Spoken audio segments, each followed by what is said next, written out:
Record.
अनुशासन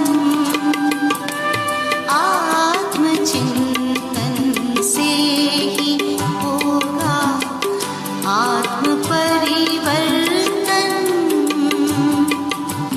आत्म परिवर्तन करेगा, आत्म परिवर्तन करेगा विश्व परिवर्तन।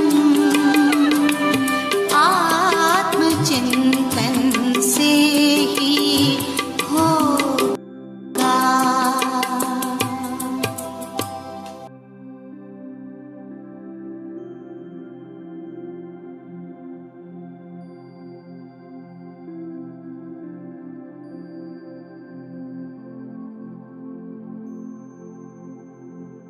ओम शांति, ओम शांति, ओम शांति। तो बाबा और बाबा की वाणी भरपूर करती, एक एक बात बाबा गहराई से निकाल के बताते कि कहां पर आत्मा क्या सोचती है, और बाबा हर चीज का हमारे सामने हमारा दर्पण हमको दे देते कि ऐसे में आप ये सोचते हो और ऐसे में ऐसे। तो व्यक्त वाणी में बाबा ने कल हर बात का स्पष्टीकरण करा, कोई मार्जिन नहीं, कि आप रहम दिल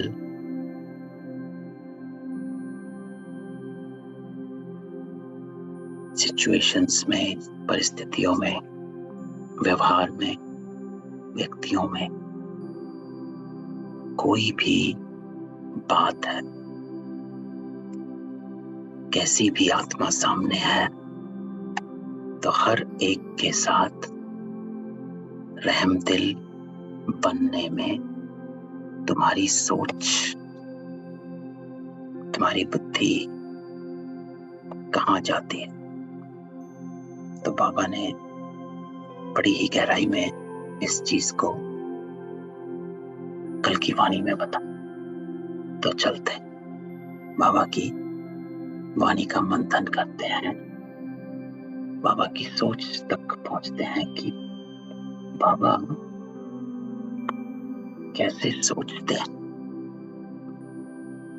किन किन बातों का ख्याल रखवाते हैं, और इसलिए कि हमारी बुद्धि उसी रास्ते पे हमें लेकर चलती चले, हमारी परख, हमारा निर्णय वैसा ही हो,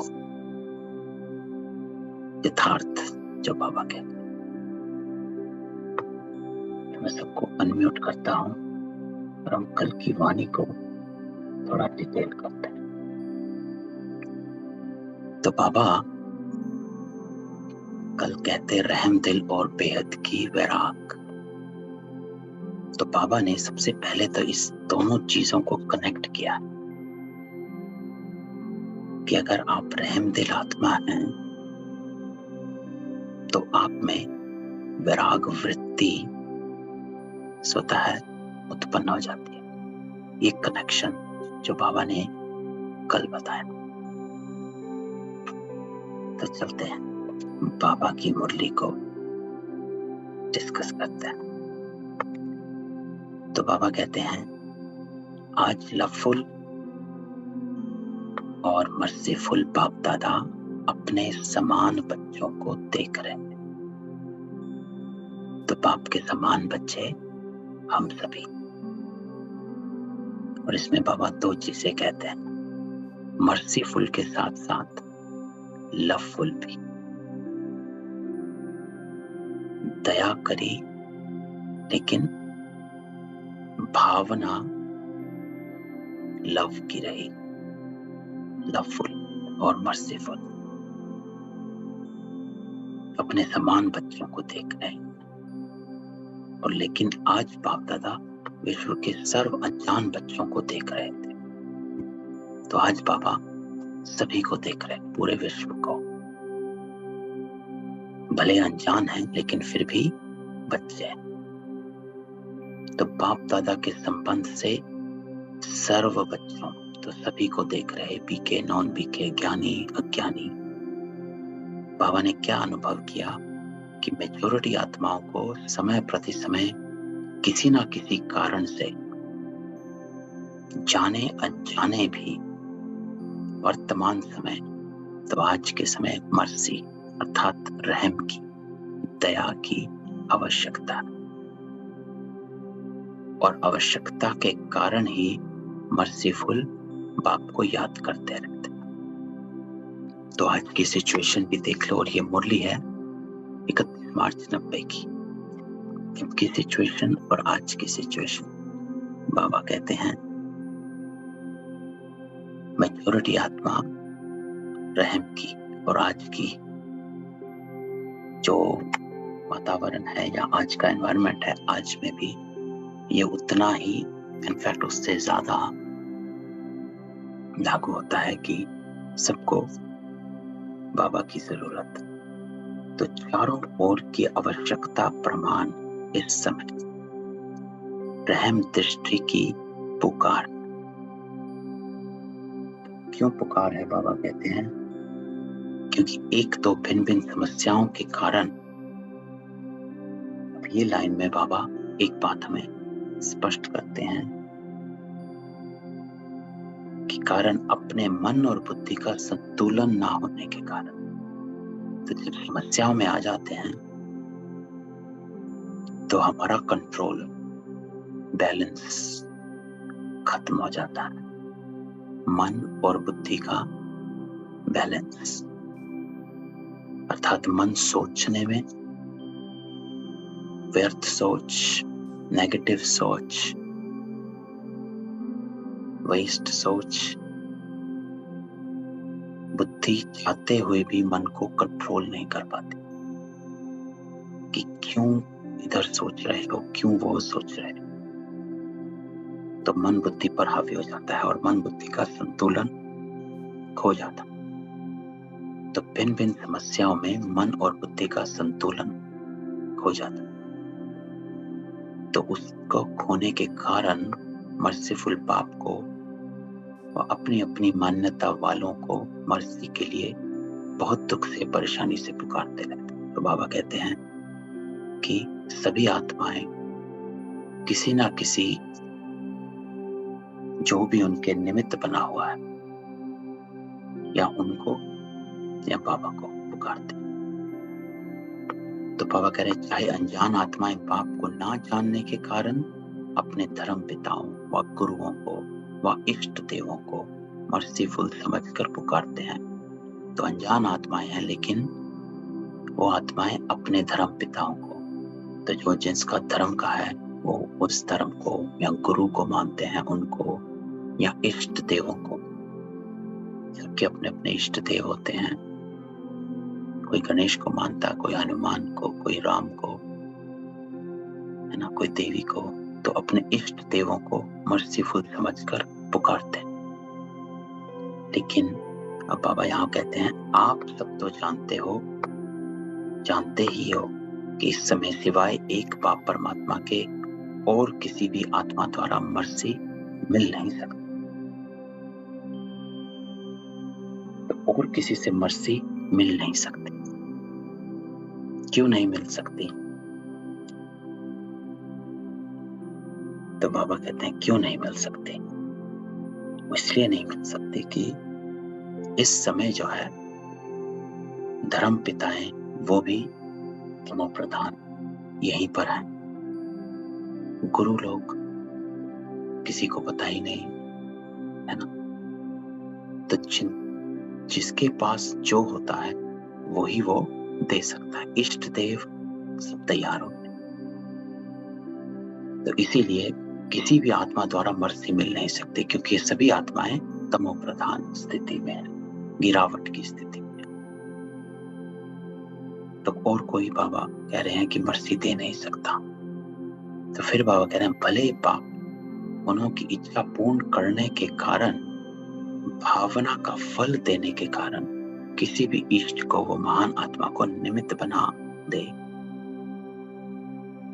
तो बाबा कह रहे हैं कि थोड़ी सी जो भी उन आत्माओं को इच्छा पूर्ण होती है या संतुष्टि होती है या मर्सी होती है, तो वो बाबा निमित्त बना कर देते हैं। लेकिन दाता एक है, इसलिए तो बाबा इसमें ये कह रहे हैं कि बाबा किसी भी इष्ट को व महान आत्मा को निमित्त बना देते हैं।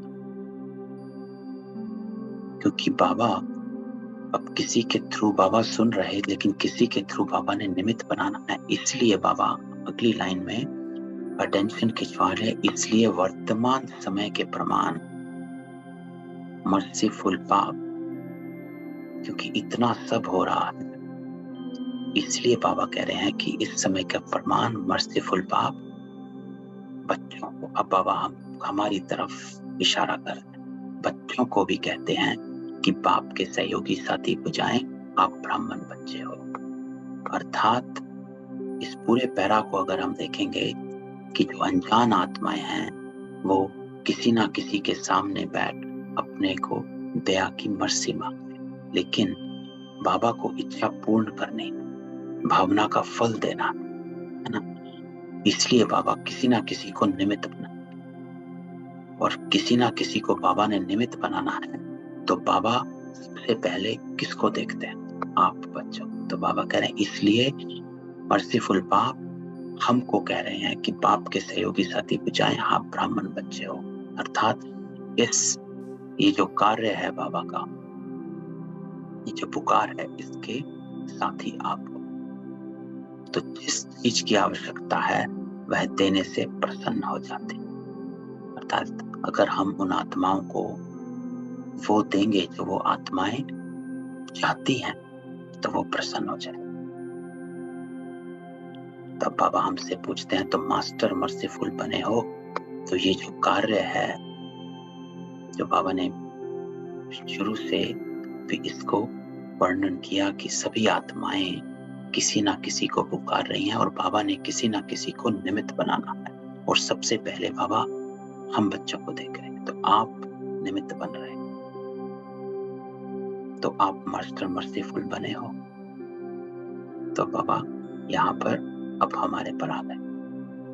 पूरा विश्व का बाबा ने बताया क्या चल रहा है, अब बाबा हमारे पर आ गए जिनसे बाबा ने कार्य करवाना। तो बाबा कह रहे हैं आप मास्टर मर्सीफुल बने हो, आपके ही भाई बहन, चाहे सगे हैं व लगे, अर्थात चाहे ब्राह्मण परिवार के हैं कि नहीं, चाहे बीके हैं कि नहीं, चाहे सगे हैं व लगे, लेकिन है तो परिवार के, है तो एक वसुदेव कुटुंबकम, है तो एक परिवार। क्योंकि बाबा तो बाबा है सभी आत्माओं का, है ना। आप विशेष हो लेकिन सभी आत्माओं का बाबा बाबा है। तो परिवार तो बाबा कह रहे हैं अपने परिवार की अनजान परेशान आत्माओं के ऊपर रहम दिल बनो। बाबा आपको कहते हैं कि आप बनो, क्योंकि आप विशेष बाबा के निमित्त बन रहे हैं। तो रहम बनो, दिल से रहम आए।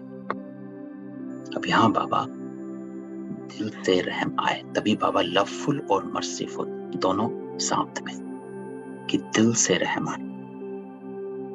ये नहीं कि उस आत्मा को देखकर ऐसे ही कि चलो दे दो कुछ, नहीं, दिल से लवफुल और मर्सीफुल। तो विश्व की अनजान आत्माओं के लिए भी रहम चाहिए। अब बाबा ने यहाँ 3 रहम बताए, रहम दिल 3।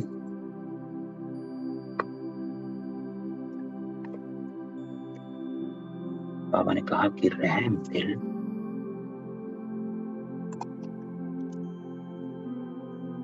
3 आत्माओं के लिए बनना। कौन कौन सी बाबा कह रहे हैं? विश्व की अनजान आत्माओं के लिए भी रहम। तो सबसे पहले बाबा कह रहे हैं विश्व की अनजान आत्माओं के लिए, इसके लिए रहम बनो।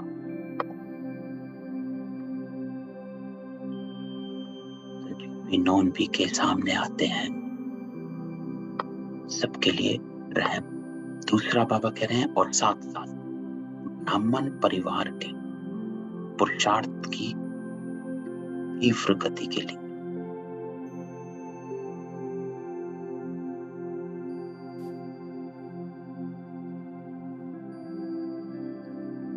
और दूसरा स्व उन्नति के लिए। तो 3 चीजें। और स्व उन्नति को बाबा ने बहुत ही डिटेल में बताया। तो सबसे इंपॉर्टेंट जो बाबा ने इस चीज को बताया, तो रहम दिल आत्माओं के लिए, विश्व की अनजान आत्माओं के लिए, स्व उन्नति के लिए, और जो तीसरा बाबा ने बताया है वो है ब्राह्मण परिवार के पुरुषार्थ की तीव्र गति के लिए। अर्थात आपके जो साथी हैं जो पुरुषार्थ में ढीले हो जाते हैं या जिनको मदद चाहिए पुरुषार्थ, उनके लिए रहम दिल बनो। ये नहीं कि अपना चलते गए और निकलते रहे, नहीं, सबको साथ लेकर जाना।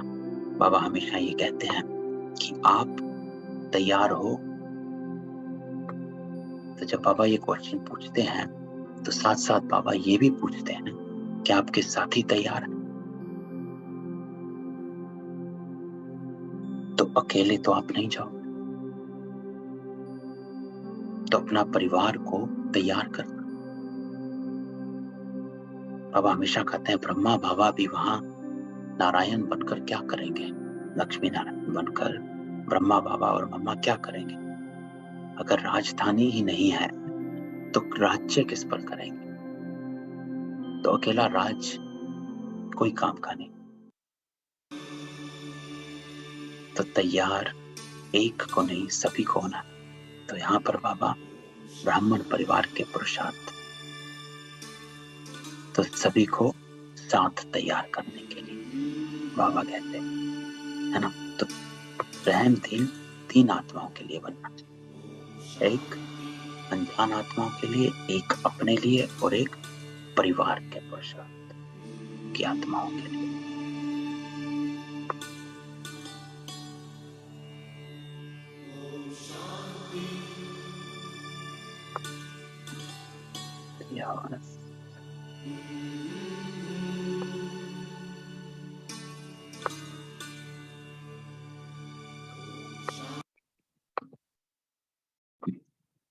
तो 3, तो स्व उन्नति के लिए भी अब यहाँ पर बाबा ने इसको आगे किया है। स्व उन्नति के लिए भी स्व पर जब रहम दिल बनते हैं तो रहम दिल आत्मा की सदा बेहद की वैराग्य वृद्धि स्वतः ही आती है। कैसे? अब यहाँ पर डेप्थ में जाने की जरूरत, जो बाबा कह रहे हैं कि स्व उन्नति के लिए स्व पर जब रहम दिल बनते हैं तो रहम दिल आत्मा को सदा बेहद की वैराग्य वृत्ति स्वतः ही आती है। ये कैसे आती है कि अगर हम स्व पर रहम दिल बनते तो बेहद की वैराग्य वृत्ति कैसे आती है स्वतः? तो यहाँ पर सोचने की, पॉज लेने की जरूरत है। जो बाबा ने कहा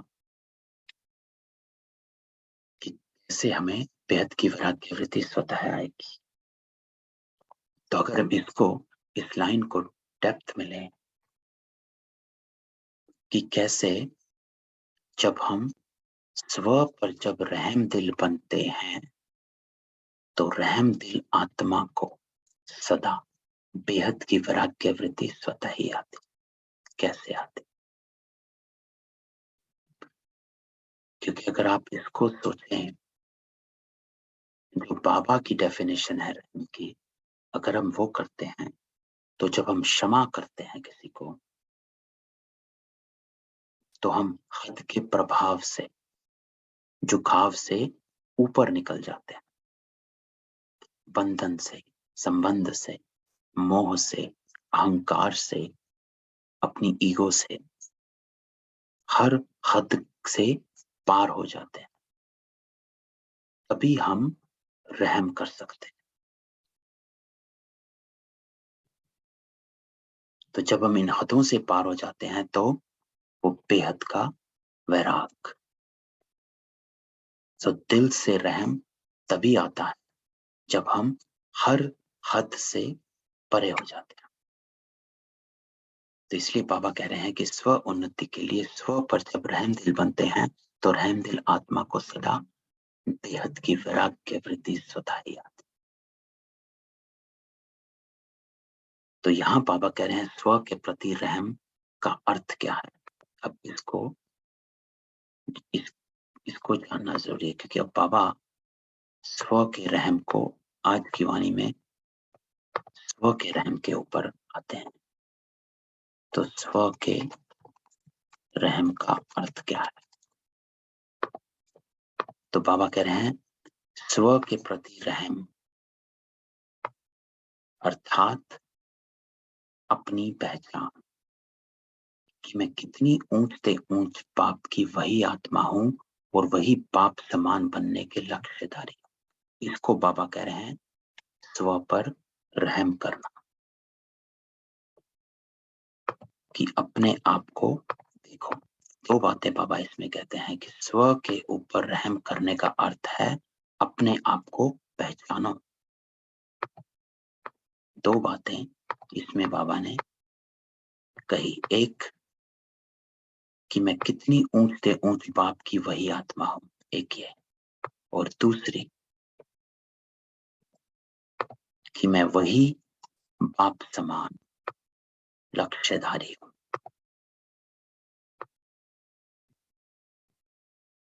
तो जब हम रहम का सोचते हैं, स्व पर रहम, तो इस स्मृति को बाबा कह रहे हैं सामने लाना है। स्व पर रहम करना अर्थात अपनी स्मृति को लेकर आना। तो ये आज बाबा ने, आज तक का जो रहम दिल का या डेफिनेशंस थी या जो बाबा ने बताया था, उसमें ये रहता था कि सबको क्षमा करते चलो, देते चलो, छोड़ते चलो, है ना, क्योंकि आप ऊंचते ऊंच आते।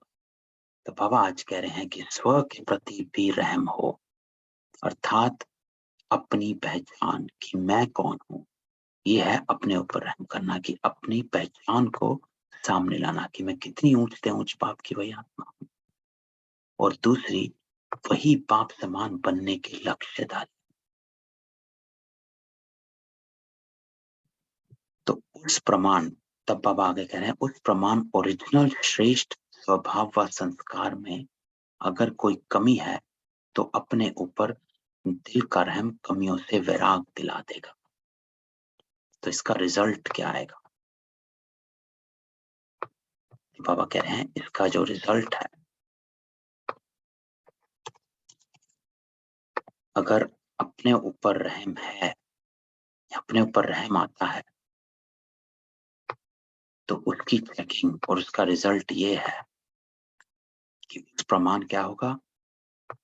तो रहम स्वभाव व संस्कार में अगर कोई भी कमी है तो अपने ऊपर दिल का रहम कमियों से वैराग दिला देगा। अब इस चीज को फिर से थोड़ा सा डेप्थ में जाने की जरूरत है कि बाबा इसमें जो कहते हैं कि ओरिजिनल श्रेष्ठ स्वभाव व संस्कार जो है, अगर कोई कमी है तो अपने ऊपर दिल का रहम कमियों से वैराग दिला देगा। कैसे कैसे वैराग दिला देगा? तो बाबा कह रहे हैं इसमें अगर हम इस पूरे इसको कनेक्ट करें कि अगर स्व पर रहम है, वो रहम क्या है कि मैं कौन हूं, कि मैं वही आत्मा हूं, मैं बाप समान बनने के लक्ष्यधारी हूं। तो अगर ये स्मृति मेरे में आती है तो ये जो रहम आया स्व पर, ये मेरे शक्ति का काम करता है, शक्ति का काम करता है। और ये अपने आप से क्वेश्चन करवाता है कि तू क्या कर रहा है, देख अपने आप को। जब स्व पर रहम आता है तो अपनी स्मृति, बाबा कह रहे हैं अपनी स्मृति को सामने रख कि मैं कौन हूं और मैं क्या करने, मेरा लक्ष्य क्या है। तो ये जो रहम, ये स्मृति है, ये आपको शक्ति का काम करती है कि तू फिर आपसे क्वेश्चन करवाते कि तू क्या कर रहा है, देख अपने आप को। इतना ऊंचा और क्या काम कर रहा है, अपना संस्कार देख जरा, है ना? ये आईना का काम कर रहे हैं। तो आप ये देखें जो रिजल्ट जो है इसका, ये स्मृति जो है आपके आईने का काम करती है।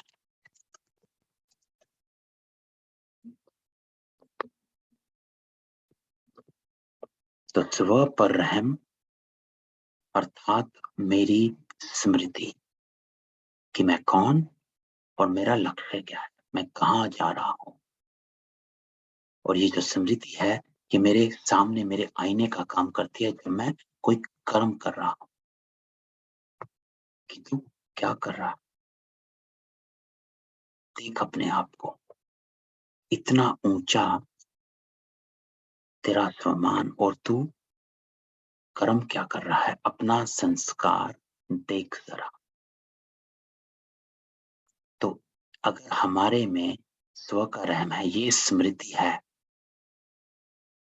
और अटूट ये स्मृति है, तो वो जो स्मृति है वो आपके आईने का काम कर कर आपको क्या करवा रही है, आपके ओरिजिनल श्रेष्ठ स्वभाव व संस्कार में अगर कोई कमी है तो आप में कमी है, तो अपने ऊपर दिल का रहम कमियों से वैराग दिला दे। तो अगर इतना ही सोचें, यहीं से वैराग आना शुरू हो जाता है कि तू क्या कर रहा है, अपना संस्कार देख, तू कौन है। अगर एक एग्जाम्पल लें तो देखें कोई आत्मा जो एक समय में बहुत ही ऊंच रईस आत्मा थी, लेकिन आज वो सड़क पर आ गई है ना, और वो कहीं गिरी पड़ी। तो आप अगर उसको देखते हो और आपने उसको देखा हुआ है जब वो एक रईस आत्मा थी, एक राजा थी, आपने कभी उसको देखा था, और आज आप उसी आत्मा को देखते हैं कि वो सड़क पर बैठी है ना, तो आप उसके पास जाके क्या कहोगे कि भाई तू तो ये था, ये क्या हुआ तुम्हें? अपने आप को देखो। तो वही बाबा हमें कहते हैं कि भाई अपने आप को देख, तू वही था, और तू कर्म क्या कर रहा है, संस्कार कौन से लेकर आ रहा है।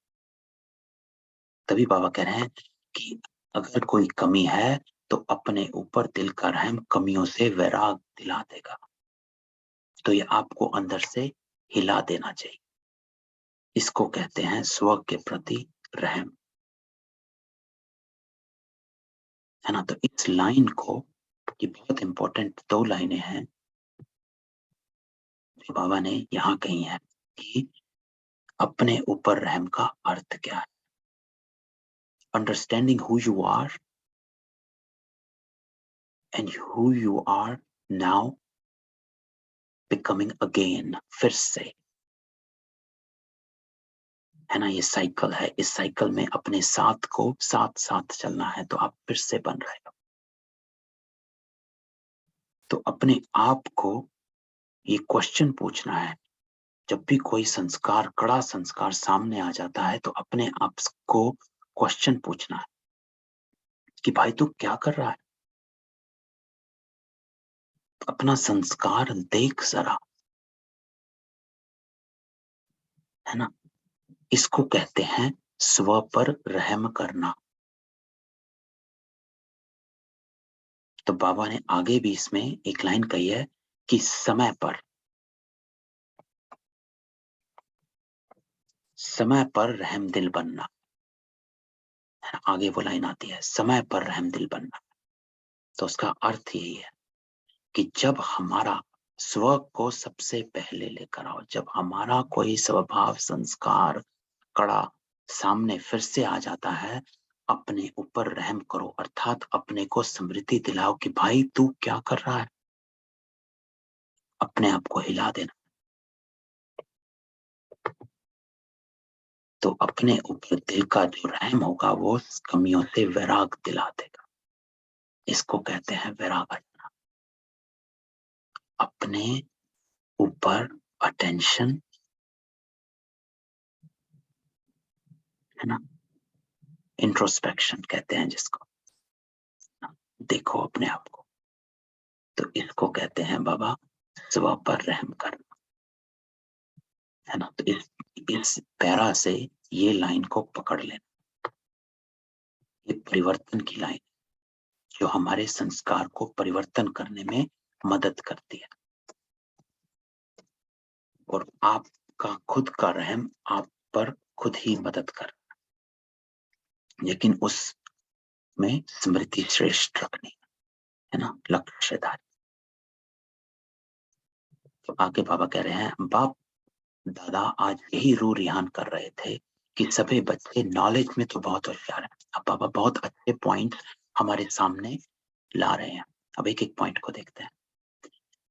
तो अब बाबा कह रहे हैं कि हम बच्चे नॉलेज में बहुत होशियार हैं, अर्थात हमें सब ज्ञान है, क्या करना चाहिए, क्या नहीं करना चाहिए, राइट क्या है, रॉन्ग क्या है। अब बाबा कह रहे हैं पॉइंट स्वरूप तो बन गए हैं, हर कमजोरी को जानने की पॉइंट्स हैं। यहाँ बाबा पॉइंट स्वरूप इसको कह रहे हैं, अर्थात हर कमजोरी को जानने की पॉइंट है हमारे पास। वी नो एवरीथिंग कि कहाँ पर प्रॉब्लम है, क्या करना चाहिए, क्या नहीं करना चाहिए।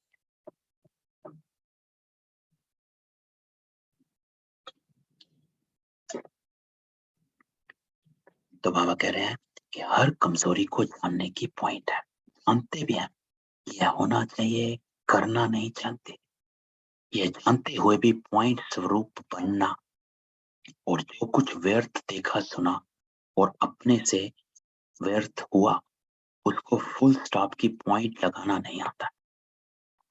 देखो अब बाबा कैसे हम सबको जानते हैं। अब आप ये सोचते हैं, जैसे हम भी ये सोचते हैं कि बाबा कैसे मुझे जानते हैं। तो बाबा का सिंपल आंसर होता है कि मैं तुझको नहीं जानता एज यू आर, लेकिन मैं आत्मा को जानता हूं। मैं तेरी आत्मा को जानता हूं, तो मुझे कुछ नहीं जानना, मुझे सिर्फ आत्मा को जानना है कि आत्मा की जो मन बुद्धि है वो कहां पर अटकते हैं और क्या क्या करते हैं, मैं उनको सुलझाता हूं। मैं मन, बुद्धि और संस्कार, बस मैं इन 3 चीजों को सुलझाता हूं। बाकी और किसी चीज से मेरा कोई लेना देना। मैं देखता हूं मन कहां कमजोर होता है, बुद्धि कहां अटकती है और संस्कार कहां पर बनता है, अच्छा भी कैसे बनता है और बुरा भी कैसे बनता है। मैं ये 3 चीजों को जानता हूं, बस आत्मा को जानता हूं, और मैं इन तीनों को ही पकड़ता हूं और इन तीनों को ही सुलझाता हूं। तो ये बाबा की युक्ति है सुलझाने की, समस्याओं को सुलझाने की, अपने सोच को सुलझाने की। तभी जो मैंने शुरू में कहा था कि बाबा के सोच में घुस जाना, वो कैसे सोचता है, मुझे अपनी सोच को उस सोच के साथ ऐसा बनाना। तो वो सोचता है 3 चीजों को लेकर, मन, बुद्धि, संस्कार। तो मेरी सोच भी इन तीनों को पकड़ के चले।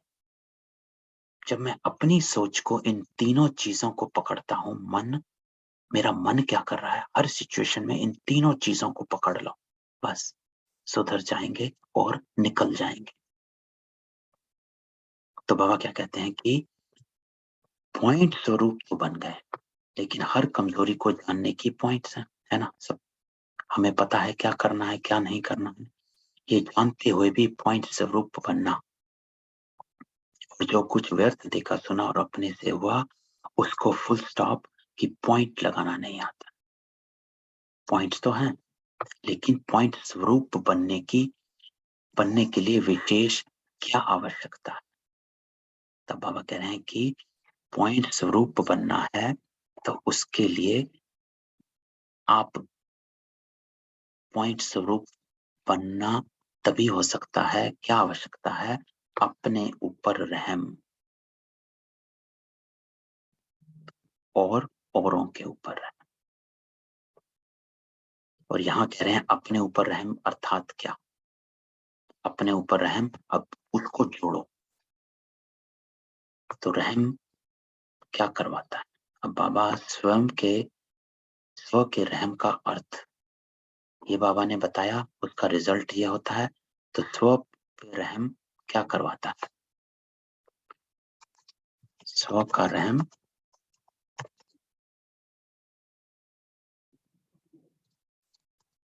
क्या करवाता है। अब हम इसको देखें, अगर कि स्व पे ऊपर रहम करेंगे तो क्या करवाएगा वो।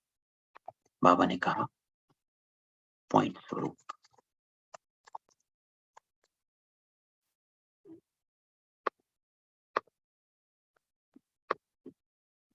पॉइंट स्वरूप बनना है।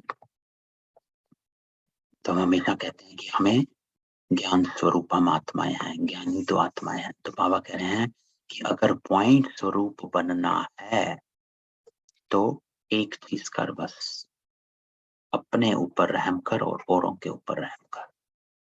लेकिन यहाँ पर रहम बाबा क्या कहते हैं, अपने ऊपर रहम कर अर्थात अपने आप को, अपनी स्मृति को सामने लेकर आ, है ना। ये हमेशा याद रखना है। अब अपने ऊपर रहम का अर्थ बाबा वो वाला रहम नहीं कहते कि हम have a mercy on yourself, no no no. ये बाबा की डेफिनेशन आज की है ही नहीं। अपने ऊपर रहम अर्थात अपनी स्मृति को सामने इमर्ज कर, पॉइंट स्वरूप बनना है। तो क्या कर, अपनी स्मृति को इमर्ज कर।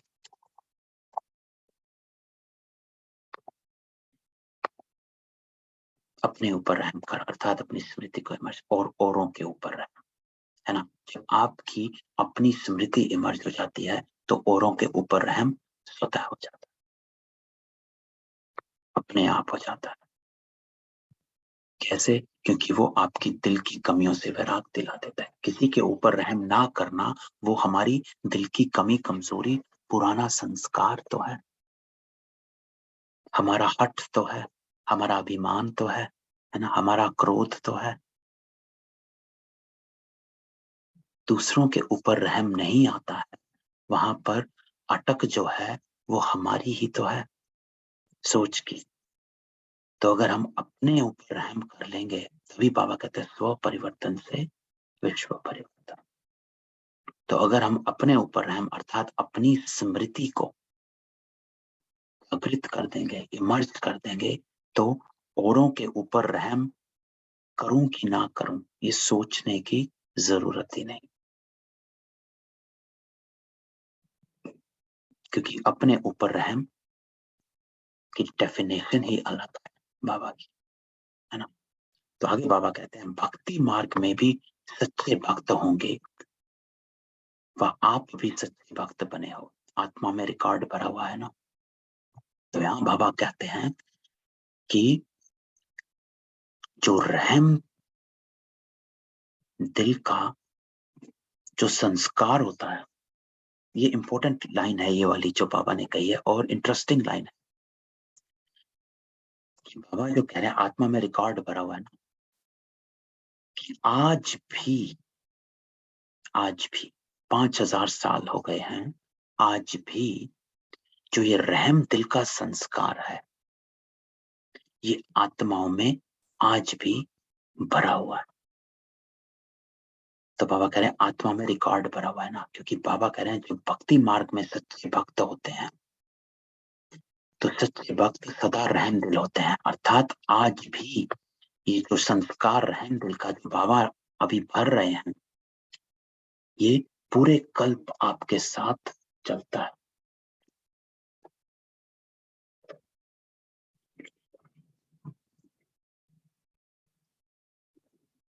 ये संस्कार आपके साथ कर चलता है। तो सच्चे भक्त सदा रहम दिल होते हैं, इसलिए वे पाप कर्म करने से डरते हैं। हम यहाँ पर थोड़ा स्थूल में आ जाते हैं क्योंकि वो भक्त हैं तो उनको ज्ञान नहीं है, लेकिन जो संस्कार बाबा कह रहे हैं रहम दिल का वो पूरा कल्प आपके साथ रहता है। तो पाप से नहीं डरते लेकिन पाप से डरते हैं, इसलिए कई पाप कर्म से बचे हुए रहते हैं। तो ज्ञान मार्ग में भी यथार्थ रहम दिल है। अब बाबा यहाँ पर यथार्थ रहम दिल आत्मा इसकी डेफिनेशन बताते। तो बाबा कह रहे हैं तो ज्ञान मार्ग में भी जो यथार्थ, और यथार्थ अर्थात एक्यूरेट,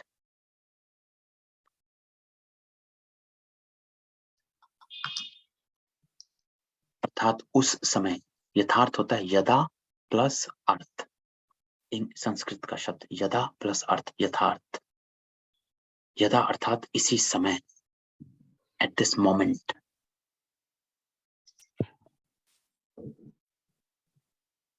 और अर्थ का जो अर्थ होता है इस मोमेंट के लिए क्या चाहिए एग्जैक्टली एक्यूरेसी। तो यथार्थ रहम दिल है, तो इसमें 3 बातों से नारा करने की शक्ति होती है। तो जो ज्ञान मार्ग में यथार्थ रहम दिल है उनमें 3 बातों से किरारा करने की शक्ति होती है। बाबा यथार्थ रहम दिल, तो जिसमें रहम नहीं होता वे समझते हुए जानते हुए तीनों बातों के परवश बन जाते हैं। अब जिनमें रहम, जो यथार्थ रहम दिल है उनमें किनारा करने की शक्ति होती है। ये एक शक्ति है जो 3 चीजों से किनारा करवाती है, अपने आप नहीं हो सकता। तो रहम बाबा ने पहले भी इसमें बताया कि जो रहम होती है वो एक शक्ति का काम करता है। अपने ऊपर रहम वो शक्ति का काम करता है, क्यों? वो आपकी स्मृति होती है। तो रहम कैसे शक्ति का काम करता है? 3 बातों से किनारा करने की शक्ति होती है। ऐसे शक्ति कहाँ से आ गई यहाँ पे रहम होने में? तो शक्ति यहां से आई क्योंकि रहम अर्थात स्मृति, और जितनी पावरफुल स्मृति वो आपको शक्ति साथ मिलाती है। तो ज्ञान मार्ग में जो यथार्थ रहम 3 बातों से किनारा, इसमें रहम नहीं होता, वो समझते हुए जानते हुए तीनों बातों के परवश बन जाते हैं। इसलिए बाबा ने यहाँ पर परवश शब्द को यूज किया कि अंडर द इन्फ्लुएंस, किसी ना किसी के इन्फ्लुएंस में आ गए। क्यों आ गए? क्योंकि शक्ति नहीं है, कमजोरी है ना।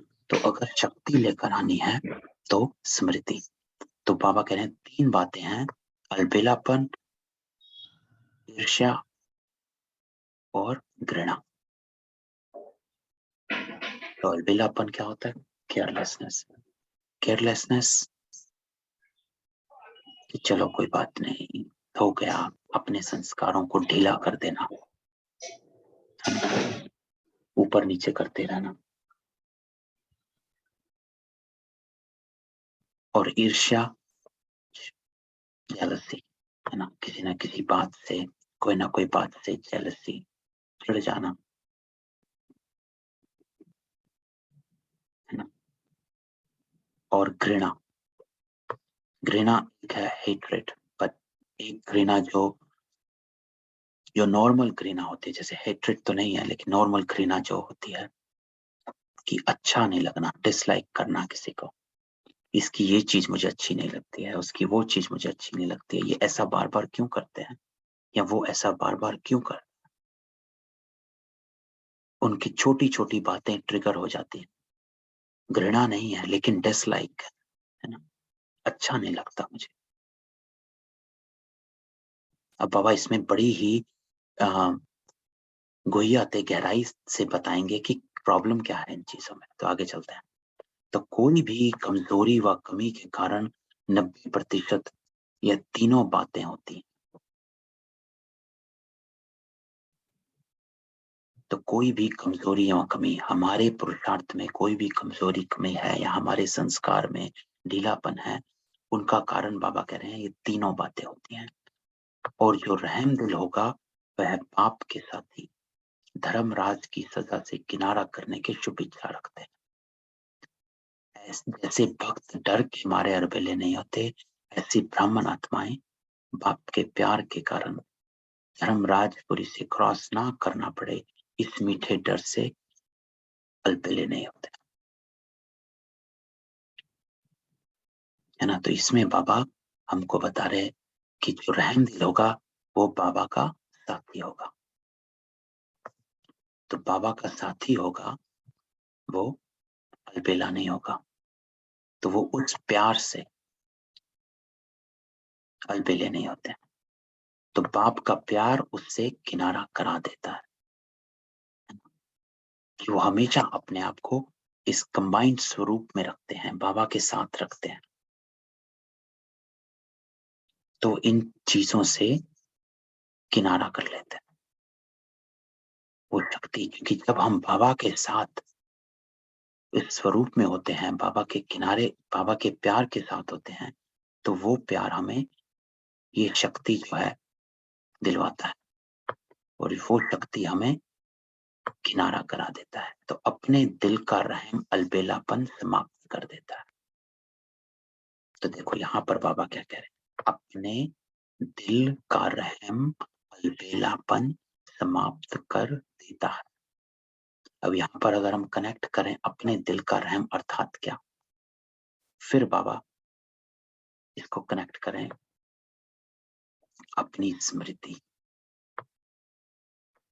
ये जो हमारी स्मृति है, ये है हमारे दिल का रहम।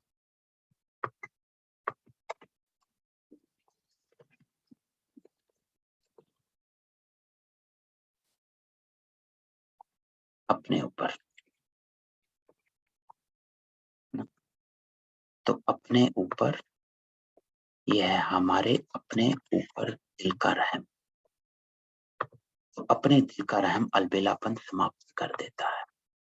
तो अगर हम अपने ऊपर ये रहम रखेंगे तो ये रहम हमारा क्या कर रहा है, तो ये स्मृति हमारा पॉइंट स्वरूप बनाती है।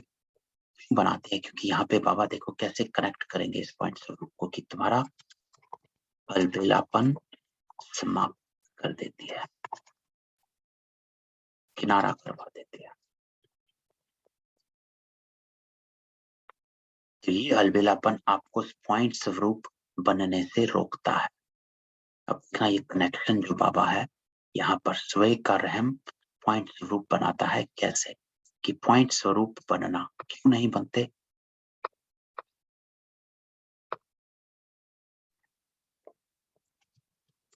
अलबेलापन जो है बनने नहीं देता।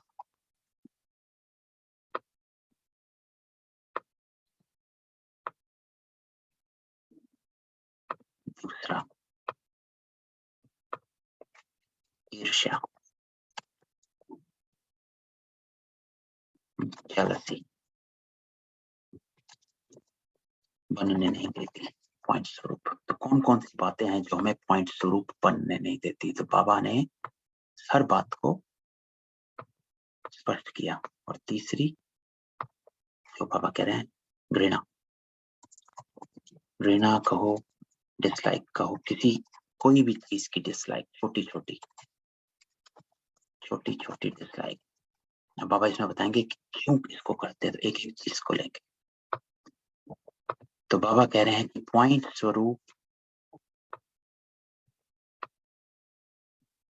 तीन चीजें हैं जो पॉइंट स्वरूप बनने नहीं देते हैं। वो तीन चीजें हैं ये। अब उसके लिए बाबा कह रहे हैं अगर बनना है पॉइंट स्वरूप तो अपनी स्मृति को अमर्ज करो, अर्थात हमारे अपने ऊपर दिल का रहम करो। वो दिल का रहम आपका अलबेलापन समाप्त कर देती है, किनारा करवा देती है।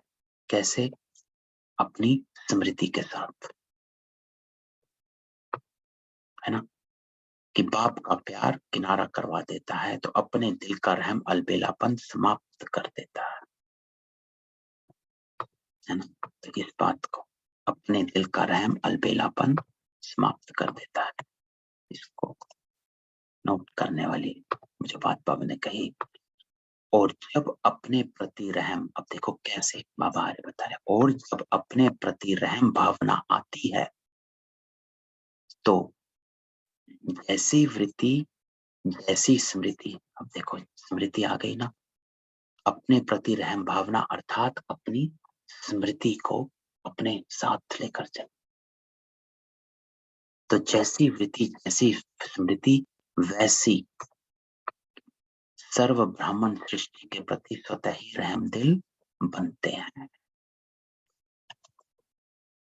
तो अपने प्रति रहम दिल बनना अर्थात, अब इसको देखें, अपने प्रति रहम दिल बनना अर्थात क्या?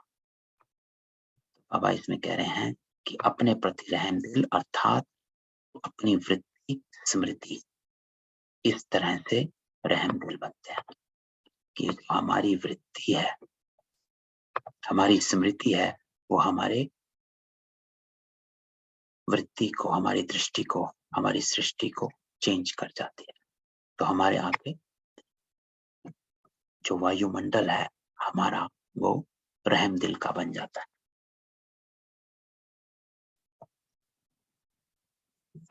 है ना।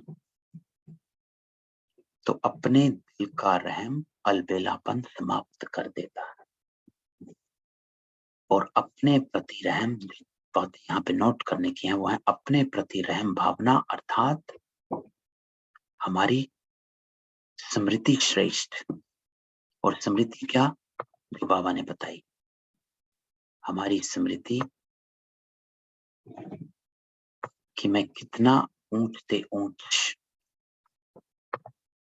बाप की वही आत्मा हूं और मेरा लक्ष्य है मैं बाप समान, दिस इज माई जर्नी, कि मैं बाप समान बन रहा हूं। ये है मेरी रहम दिल की स्मृति,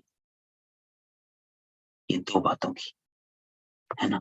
तो हमारी जब ये स्मृति आती है तो वो स्मृति हमारी वृत्ति को चेंज कर देती है ना। तो अपने प्रति रहम अर्थात स्मृति श्रेष्ठ, ऊंच बाबा और बाप समान लक्ष्यधारी, है ना।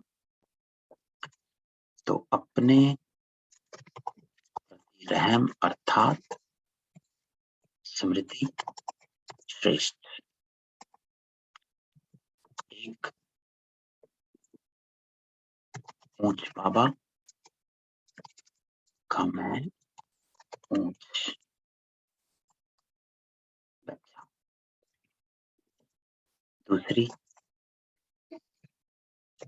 बाप समान लक्ष्यधारी। तो ये स्मृति जो है हमारी,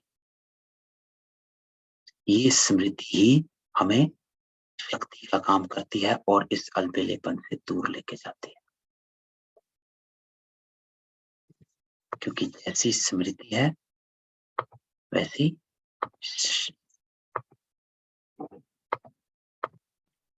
सृष्टि बन जाती। तो ये स्मृति रहेगी तो हमारी ये भावना रहेगी ना। ये है यथार्थ युक्त ज्ञान युक्त रहम। तो बाबा कहते हैं ये है डेफिनेशन यथार्थ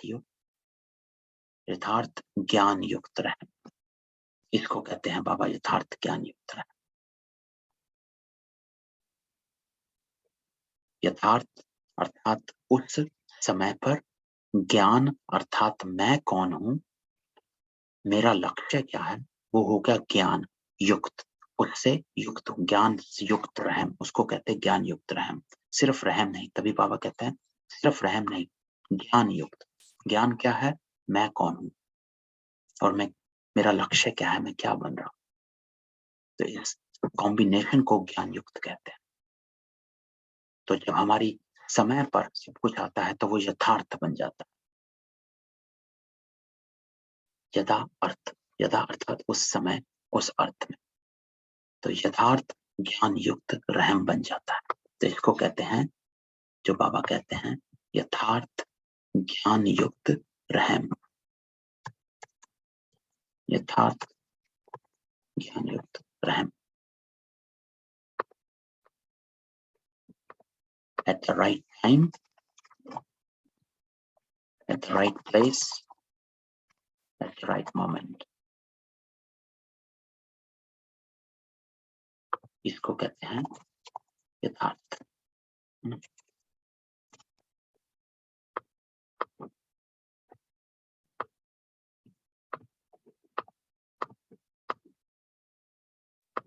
और ज्ञान युक्त, who am I, मैं कौन, what am I becoming, मैं क्या बन रहा हूं,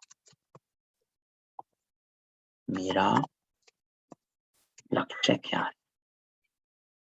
तो ये क्लैरिटी होनी चाहिए आत्मा में कि मुझे बनना क्या है। जितनी क्लैरिटी हमारे में होगी, जितना हम इस चीज को अपने साथ जोड़ कर रखेंगे, तभी हमारा जो लक्ष्य है उस लक्ष्य के प्रमाण ही हमारा पुरुषार्थ चलता है। अगर हमें सोचे कि हमें तो बस स्वर्ग में आना है, प्रजा में बनना है, दास दासी भी बन जाएंगे, कोई बात नहीं, तो उस प्रमाण ही हमारा पुरुषार्थ चलेगा। और अगर हमारा लक्ष्य ऊंचा होगा तो पुरुषार्थ ही ऊंचा होगा। तो आप उतने ही ज्ञान युक्त रहेंगे जितना आपकी डेफिनेशन है कि मुझे क्या बनना है, कितना परिवर्तन लाना। तो जितना मेरा लक्ष्य रहेगा उतना ही मेरे ऊपर रहम रहेगा, है ना। तो ये है यथार्थ ज्ञान युक्त रहम। बिना ज्ञान के रहम कभी नुकसान भी करता है। अब बाबा कह रहे हैं बिना ज्ञान के रहम। अब इसको समझना कि बिना ज्ञान के रहम बाबा किसको कहते हैं।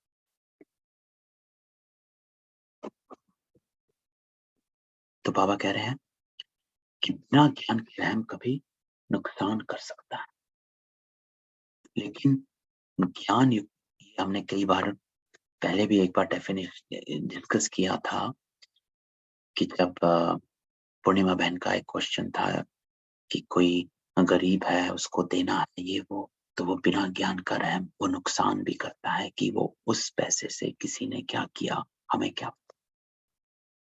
तो बिना ज्ञान के रहम नहीं। अब बाबा आगे क्या कह रहे हैं, लेकिन ज्ञान युक्त रहम कभी भी किसी आत्मा के प्रति ईर्ष्या या घृणा का भाव दिल में उत्पन्न करने नहीं देगा।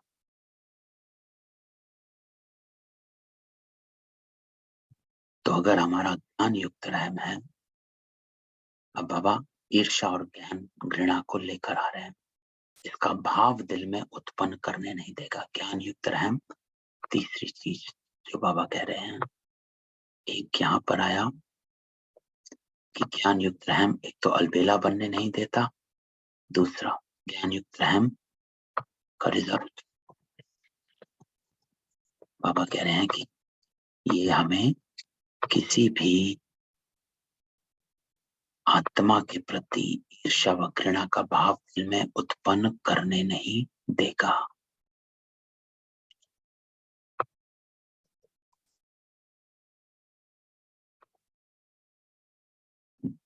और अब एक इंपॉर्टेंट लाइन बाबा बोल रहे हैं कि ज्ञान युक्त रहम के साथ साथ स्वयं की रूहानियत का रुहाब भी अवश्य होता है।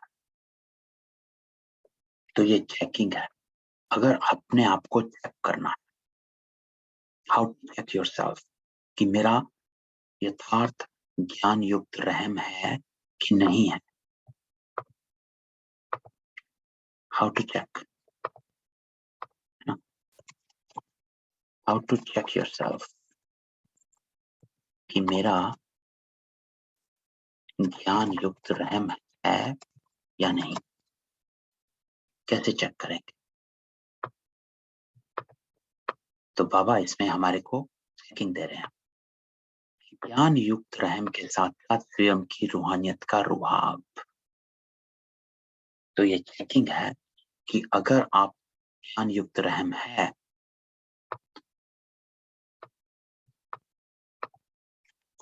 ज्ञान युक्त रहम है, तो चेकिंग है, तो चेक करो, तो चेक करो अपने आप को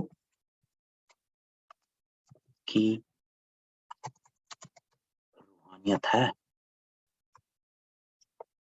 सबसे इंपॉर्टेंट, मेरा ज्ञान युक्त रहम है कि नहीं है, उसकी चेकिंग बाबा कह रहे हैं कि अपने आप में चेक करो कि रूहानियत है। रूहानियत का रुहाब बाबा कहते हैं। रुहाब जो होता है वो एक ओरा की तरह रहता है कि आप में रूहानियत का, कि जो रुहाब जो होता है, आपको एक होता है रोब, है ना, किसी का रोब है कि जैसे ही कोई किसी का रोब होता है तो उसके आने, कमरे में आने पर सब चुप हो जाते हैं कि भाई कोई आ गया, मतलब वो आत्मा आ गई कमरे में कि जिसका उसने कुछ नहीं कहा लेकिन उसका इन्फ्लुएंस ऐसा है कि सब चुप हो जाते हैं। वो उसको कहते हैं रोब। वो भी एक तरह का अहंकार है कि सभी आत्माएं, कभी घर में कोई बड़े होते हैं जो बड़े गुस्से वाले ऐसे होते हैं, तो उनका एक रोब होता है। तो उसके आने से घर में, पिताजी घर में आ रहे हैं तो सब चुप हो जाते हैं, एक रोब होता है ना, लेकिन वो होता है रोब। लेकिन बाबा यहाँ कह रहे हैं रूहानियत का रुहाब, रोब नहीं, रुहाब। तो मेरा ज्ञान युक्त रहम है अपने प्रति या किसी आत्मा के प्रति। तो ये बाबा ने यहाँ पर इसको ऐसे जोड़ा है, अगर मेरा किसी आत्मा के प्रति ईर्ष्या व घृणा का भाव नहीं है और मेरा रहम दिल भाव है, तो अपनी चेक करो कि मेरे में रूहानियत कितनी है, आत्मिकता कितनी है। ये चेकिंग है जो बाबा कह रहे हैं।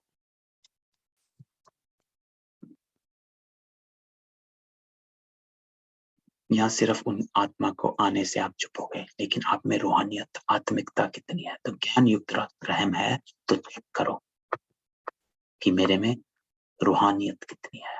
अकेला रहम नहीं होता, लेकिन रहम और रुहाब दोनों का बैलेंस रहता।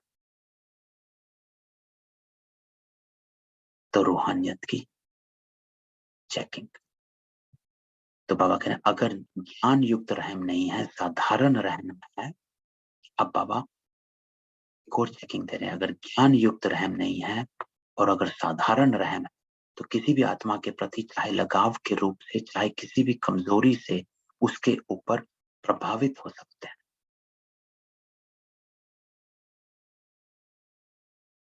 प्रभावित होकर रहम करना।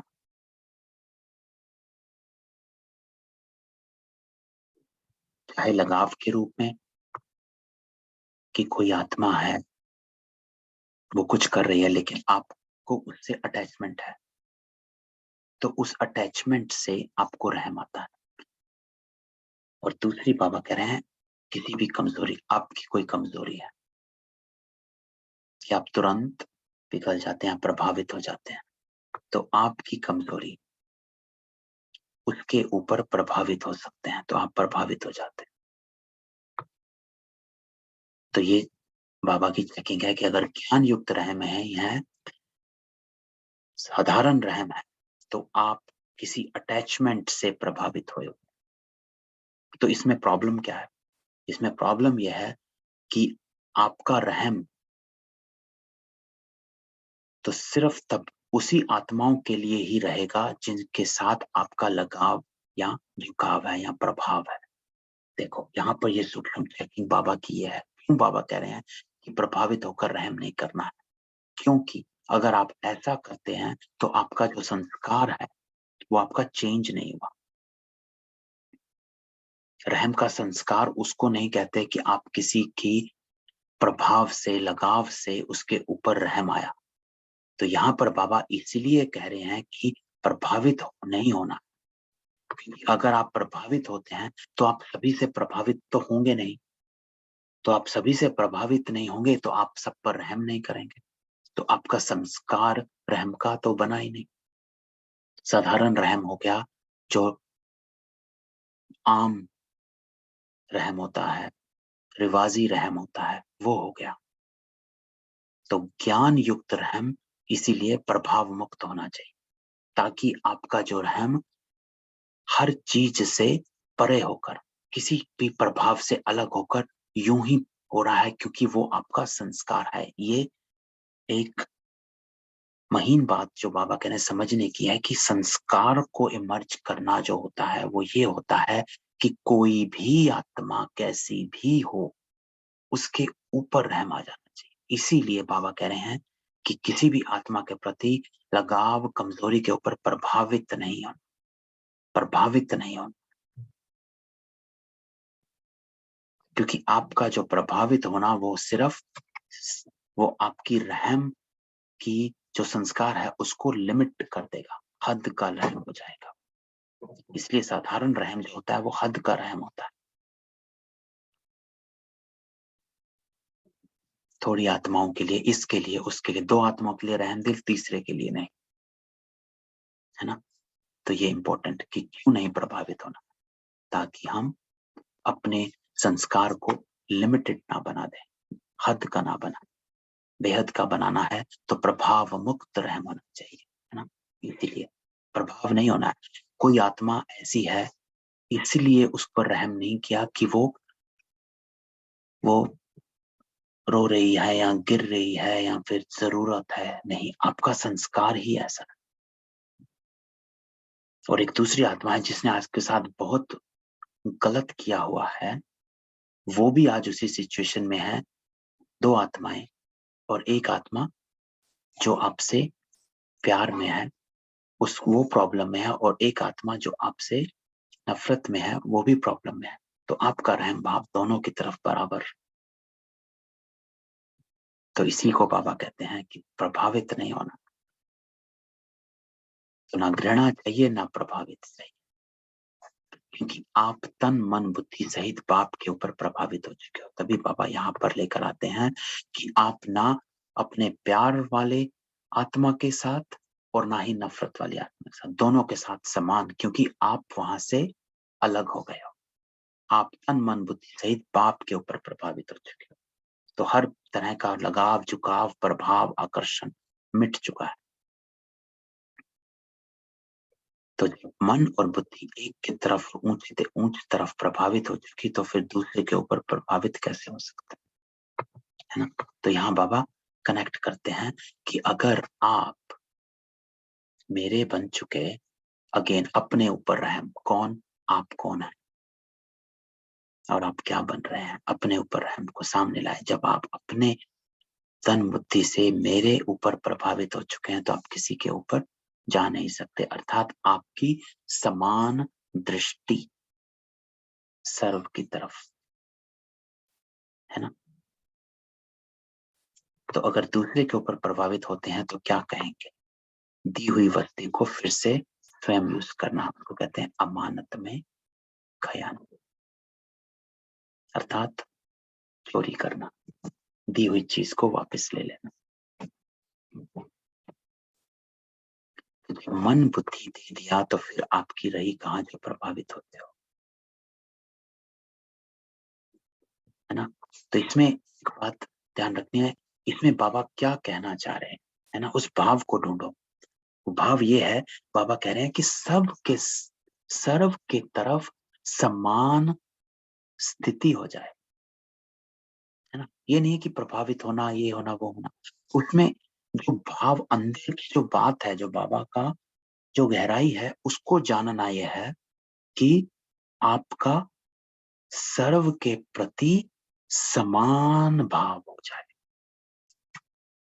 है ना। ना एक तरफ ज्यादा ना दूसरी तरफ कम, बैलेंस्ड। इसीलिए बाबा इस प्रभाव को कहते हैं। इसलिए बाबा कहते हैं कि मन बुद्धि आपने मुझे दे दिया है। तो जब बाबा को दे दिया अर्थात आपका सर्व के प्रति समान स्थिति हो गई। तो यहाँ बाबा इस चीज को लेना चाह रहे हैं कि आप सर्व के प्रति बच्चे समान बन जाओ, है ना। आपका जो भाव प्रभाव जो है, भाव भावना जो है, तो सर्व के प्रति समान रहे। इसीलिए मन बुद्धि मेरी तरफ लगा दो, क्योंकि अगर आप उधर लगा के रखोगे तो एक का पलड़ा भारी हो जाएगा, एक का पलड़ा नीचे हो जाएगा। क्योंकि जब हम बॉडी में आज बॉडी कॉन्शियसनेस में आ जाते हैं, अपनी आत्मीयता को छोड़ देते हैं, तो हम जो हमारे को प्यार से अच्छे से व्यवहार कर, उस तरफ हमारा पलड़ा हमेशा भारी रहता है ना, लगाव रहता है, उधर हम ज्यादा देखते हैं। बाबा कह रहे हैं समान हो जाओ बच्चे, है ना। तो मन बुद्धि बाबा को दिया, इसका अर्थ यह है कि भाई सर्व के प्रति समान बन जा, है ना। तो बाबा कह रहे हैं बाप के हवाले कर दिया या आदि रखी है? आदि दिया है ना। जिन्होंने फुल दी है वो हाथ उठाओ। देखो, ब्राह्मण जीवन का फाउंडेशन महामंत्र क्या है? मन मना भव। तो मन मना भव नहीं हुए हो,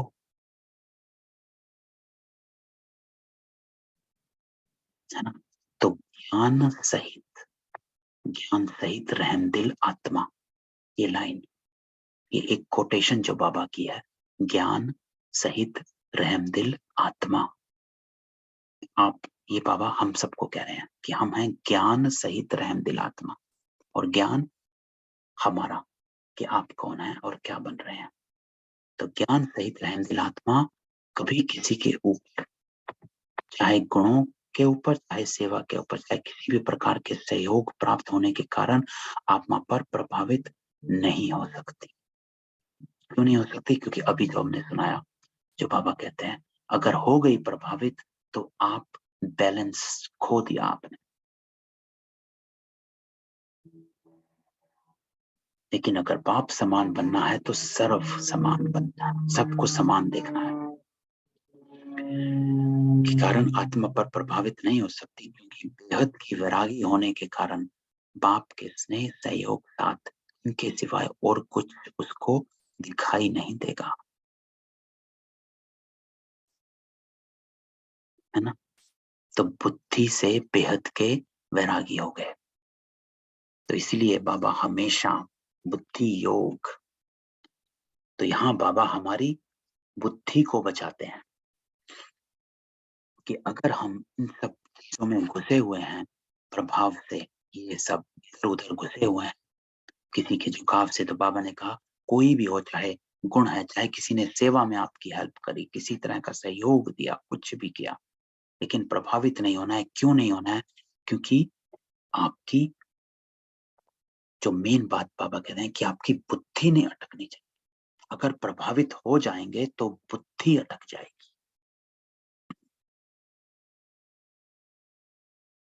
जो मेन बात बाबा हमेशा हमारे ध्यान खिंचवाते हैं कि जहां तेरी बुद्धि अटकेगी वहां पर तू अटक जाएगा। जो बाबा आगे कह रहे हैं, तो प्रभावित होंगे क्योंकि आप बेहद के वैरागी हो। बेहद के वैरागी अर्थात बाबा के साथी। बाबा के साथी तभी बनेंगे जब हम बेहद के वैरागी होंगे। बेहद का वैरागी होता है जो सर्व को समान देखता है, उसको कहते हैं बेहद का वैरागी, है ना। सब कुछ छोड़ना नहीं, कुछ भी छोड़ना नहीं। परिवार में रहते हैं, कुछ भी छोड़ना नहीं। बाबा ने अभी इसी हफ्ते लास्ट वीक की साकार मुरलियों में कितनी बार कहा, छोड़ना कुछ नहीं है, बस अर्पण मुझे करना। अर्पण करने का अर्थ बाबा कह रहे हैं कि सर्व को समान बना दो, है ना। बुद्धि में आएगा नहीं, तुम्ही से उठूं, तुम्ही से सोऊं, तुम्ही से खाऊं, तुम्ही से सेवा करूं, तुम्ही साथ कर्म योगी बनूं, यही स्मृति सदा उस आत्मा को रहती है। अर्थात एक की याद, एक ही याद। सब कर्म सत्य कर्म बाबा के साथ, सत्य कर्म बाबा के साथ, है ना। सब कुछ एक के साथ, तो एक समान दृष्टि। फिर बाबा कह रहे हैं भले कोई श्रेष्ठ आत्मा द्वारा सहयोग मिलता भी है, लेकिन उसका भी दाता कौन। तो एक बात की तरफ ही बुद्धि जाएगी ना। तो हमेशा अपनी बुद्धि कहाँ अटके कहाँ ना अटके उसको ध्यान रखना कि सब कुछ करो, सहयोग लो, लेकिन दाता कौन है यह भूलना नहीं चाहिए। श्रीमत एक बाप की है, कोई निमित्त आत्मा आपको बाप की श्रीमत की स्मृति दिलाती है तो उनकी श्रीमत नहीं कहेंगे, लेकिन बाप की श्रीमत को फॉलो कर औरों को भी फॉलो कराने के लिए स्मृति दिलाती। तो इसमें बाबा कह रहे हैं कि किसी भी आत्मा का आप कुछ सुनते हो, करते हो, तो हमेशा बुद्धि में बाबा के साथ कैसे बाबा क्या बता रहे हैं। तो बाबा हमेशा कहते हैं ध्यान मैसेज की तरफ होना चाहिए, मैसेंजर की तरफ नहीं, है ना। मैसेंजर्स तो एक तरह से टेप रिकॉर्डर है ना। जैसे मैं भी अभी बोल रहा तो टेप रिकॉर्डर, लेकिन जो प्रसारण हो रहा है, जो लाइव टेलीकास्ट हो रहा है, वो बाबा करा रहे हैं, राइट। मैं एक टेप रिकॉर्डर जो बाबा की तरफ बाबा बुलवा रहे हैं, जो मुझे यूज कर रहे हैं, ठीक है। आज फिलिप्स का यूज किया, कल सोनी का यूज किया। ब्रांड कोई भी हो, नाम कोई भी हो, मैं हूं या कोई और है, ये तो टेप रिकॉर्डर के ब्रांड है ना। तो कोई भी टेप रिकॉर्डर उठा लो, उसमें आएगा वही जो सेंटर से, रेडियो कंट्रोल सेंटर से जो रिले होगा, है ना। चाहे कोई भी ब्रांड का टेप रिकॉर्डर। तो बाबा कह रहे हैं बाकी सब ब्रांड के टेप रिकॉर्डर हैं, कोई भी हो, चाहे मधुबन से आ रहा है, चाहे मधुबन वाली आत्मा बोल रही है, चाहे यहाँ यूट्यूब पे या कहीं से भी, ये सब एक ब्रांड के टेप रिकॉर्डर है। तो उनको टेप रिकॉर्डर समझो, लेकिन मैसेज पर ध्यान दो, और ये मैसेज कौन बोल रहा है उस पर, है ना। तो निमित्त आत्माएं, श्रेष्ठ आत्माएं कभी यह नहीं कहेंगे कि मेरी मत पर चलो, मेरी मत श्रीमत है, यह नहीं कहेंगे। वो क्या करती हैं, वो श्रीमत की स्मृति दिलाते हैं। इसको कहते हैं यथार्थ सहयोग लेना और देना। तो दोनों चीजें, आपको सहयोग भी तभी मिलेगा, कुछ भी सुना किसी आत्मा से, ये लाइन इंपॉर्टेंट है, क्योंकि कुछ भी किसी आत्मा से सुना, चाहे यूट्यूब पे सुना, किसी की क्लास सुनी है, कोई सूरज भाई या किसी का भी कुछ भी सुना, लेकिन अगर आपको उससे मदद चाहिए तो ये ना कहो कि उसने ये कहा, सूरज भाई ने ये कह दिया ना, या किसी और आत्मा ने, या शिवानी ने ये कहा है, या दादी ने ये कहा, या उस दादी ने ये कहा, उस दीदी ने ये कहा, ये सब छोड़ दो, क्योंकि उससे आपको सहयोग मिलेगा नहीं। बाबा ने पहले भी बताया था, साधना और साधन, ये तो साधन है सब, सबके सब, है ना। जो मैं भी बोल रहा, हम सब साधन है। एक ब्रांड है टेप रिकॉर्डर के, सोनी, फिलिप्स, कुछ भी लगा दो, लेकिन अगर आपको सच्चे सहयोग चाहिए, यथार्थ सहयोग चाहिए, तो स्मृति एक ही रहे कि ये बाबा की श्रीमत ले रही है, मेरे को श्रीमत से चलना। तो सहयोग लेना और देना भी बाबा कह रहे हैं, उसी को कहते हैं। अगर तुम बाबा की कहो कि ये बाबा कह रहे हैं, ये नहीं कि मैंने कहा, है ना, तो बाबा कह रहे हैं दीदी दादी की कोई श्रीमत नहीं है, ये सिर्फ निमित्त है, क्योंकि शक्ति इनसे नहीं मिलती है, कोई भी आत्मा से शक्ति नहीं मिलती है। ये बाबा ने पिछले हफ्ते की मुरली में भी कहा था, कोई भी आत्मा आपको शक्ति दिला नहीं सकती, तो श्रीमत की शक्ति स्मृति दिलाती। इसलिए किसी के ऊपर प्रभावित नहीं होना, किसी के नाम पर, महिमा पर, रूप पर, किसी भी विशेषता पर अटकना नहीं है, क्योंकि बुद्धि वहां अटकी। अगर आपको योग में कोई भाई बहन इस तरह से याद आता, तो आपकी बुद्धि वहां अटकी। अगर बुद्धि अटक गई तो उड़ती कला हो नहीं सकती, क्योंकि शक्ति सिर्फ बाबा से मिलती। क्यों बाबा कह रहे हैं बुद्धि अटक गई तो उड़ती कला हो नहीं सकती? क्योंकि शक्ति सिर्फ बाबा से ही मिलती है। साधना, साधन और साधना।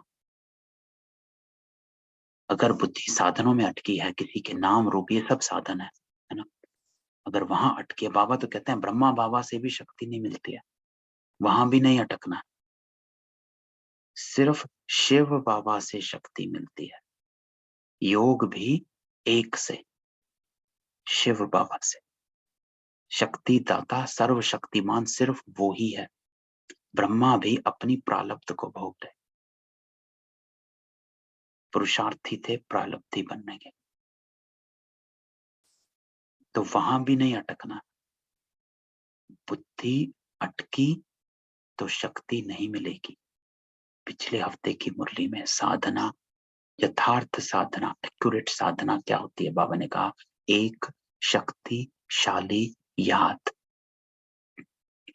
शरीर, दिल, मन, बुद्धि एक साथ, एक के साथ।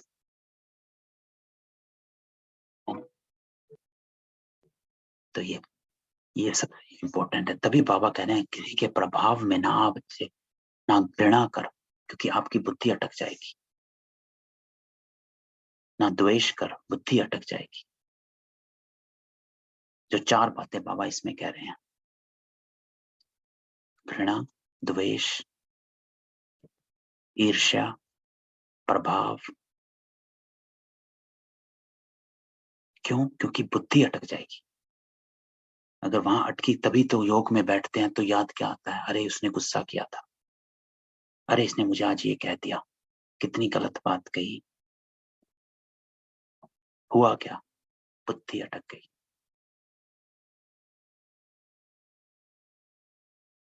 है ना। तो अपनी बुद्धि को बचा कर रखना है, ये है मूल बात जो बाबा कहते हैं। क्योंकि बुद्धि का ही योग है, बुद्धि ही योग कराता है, और मूल परिवर्तन जो है, मूल बात है योग की।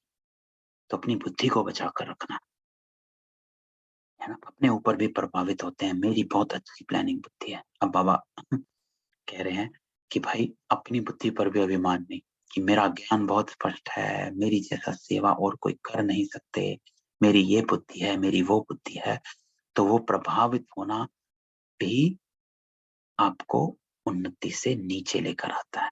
विशेषता है, प्लानिंग बुद्धि है, लेकिन सेवा के निमित्त किसने बनाया? अगली लाइन बहुत इंपॉर्टेंट है, जो मुझे बहुत ही प्रिय लगी। वो बाबा कह रहे हैं मालूम था कि सेवा क्या होती है। बस एक लाइन को पकड़, मालूम था। भाई हमें तो पता ही नहीं था कि ज्ञान का ग क्या है। है ना, जीरो नॉलेज, जीरो को भी जीरो, नेगेटिव, क्योंकि गलत था। तो मालूम, बाबा कह रहे हैं मालूम था कि सेवा क्या होती है, पता था कि करना क्या क्या होता, क्या ज्ञान ग क्या होता है, ये पता था? नहीं पता था। किसने बताया? बाबा ने। ये ज्ञान किसने दिया तुझे? बाबा ने। ये जो बातें कोई भी बोल रहा है, दादी ले लो, दीदी ले लो, हैं, मधुबन की कोई भी आत्मा ले लो, कोई वशिष्ठ भाई ले लो, कोई ले लो, किसी को भी मालूम नहीं था कि सेवा होती क्या है। सेवा का स नहीं पता था, ज्ञान का ग नहीं पता था, एक अक्षर नहीं पता था। किसने करवाया, किसने बताया? बाबा ने। बाबा ने अगर नहीं बताते तो किसी को यूं ही भटके हुए रहते। कोई अपने से तो इमर्ज किसी का नहीं हुआ आज तक, 63 जन्म हो गए। तो आज क्यों? कौन आया जिसने ये दिया? बाबा ने। तो बाबा इस लाइन में क्या कह रहे हैं? मालूम था कि सेवा क्या होती? नहीं मालूम था ना, इसलिए। इसलिए बाबा कह रहे हैं स्व उन्नति के लिए यथार्थ ज्ञान युक्त रहन दिल बनना बहुत आवश्यक है ना। अपने को पहचाना, बाबा को पहचाना, और फिर यह ईर्ष्या घृणा सब समाप्त हो जाती है। जब आप ज्ञान युक्त रहन दिल बनते हैं तो सब स्वतः ही समाप्त हो जाएंगे। जब आप अपनी स्मृति में रहेंगे तो तीव्र गति की कमी का मूल कारण यही है। तो क्या करता है कि ये आपकी बुद्धि को अटका देता है, आप में अलबेलापन लेकर आता है। तो चाहे ऊपर, अपने ऊपर, चाहे दूसरे के ऊपर। और चौथी बात अलबेलापन, कि ये तो होता ही है, टाइम पर तैयार हो जाएंगे, ये है अलबेलापन। तो बाप दादा ने एक हंसी की बात सुनाई कि हमारी दूर की नजर तेज है, कि हम औरों को बहुत देखते हैं, वो क्या कर रहा, उसने क्या किया, उसने क्या गलत किया। देखते भी वो है कि वो गलत क्या करा, है ना। और नजदीक की नजर कमजोर, इसलिए दूसरों की कमी जल्दी दिखाई देती है और अपनी कमी देरी से।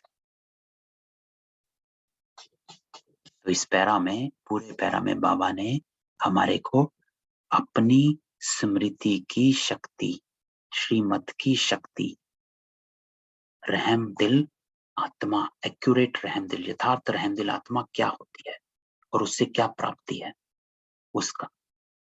किसी से घृणा, द्वेष, ईर्ष्या, I don't like it, dislike, मुझे इस छोटी छोटी बातों में चिढ़ मचती है, अड़चन होती है,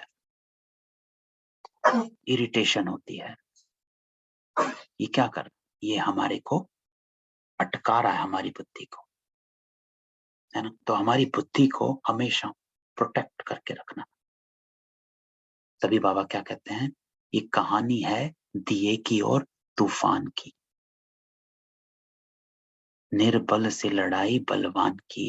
ये कहानी है दिए की और तूफान की। ये जो दिया है हमारी बुद्धि का दिया, इसको इन तूफानों से बचा कर रखना। इधर उधर से जो फर फर से आते रहते हैं, अपने आप को बचा कर रखना, हमेशा अपनी लौ को बचा कर रखना। तो इस विजुअल, इसको सामने रखो कि मुझे अपनी लौ को बचा कर रखना। ठीक है, तो आज इतना ही करते हैं, टाइम हो गया है, बाकी बाद में करेंगे। तो किसी का कोई क्वेश्चन हो तो पूछ सकते हैं।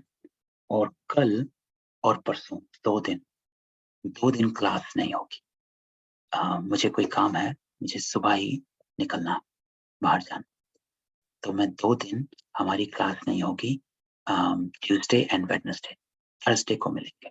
ठीक है, मैं अपने व्हाट्सएप पर उसको डाल दूंगा। लेकिन ये हमारे लिए क्या है, ये हमारे लिए चांस है ना, कि अपने आप ये सब करना है, योग और मुरली का चिंतन। लेकिन व्हाट्सएप पर आपको कोई भी क्वेश्चन हो तो पूछ सकते हैं, कोई क्लैरिटी हो तो पूछ सकते हैं, वरदान पर या फिर मुरली पर। ठीक है, तो आज इसको यही समाप्त करते हैं।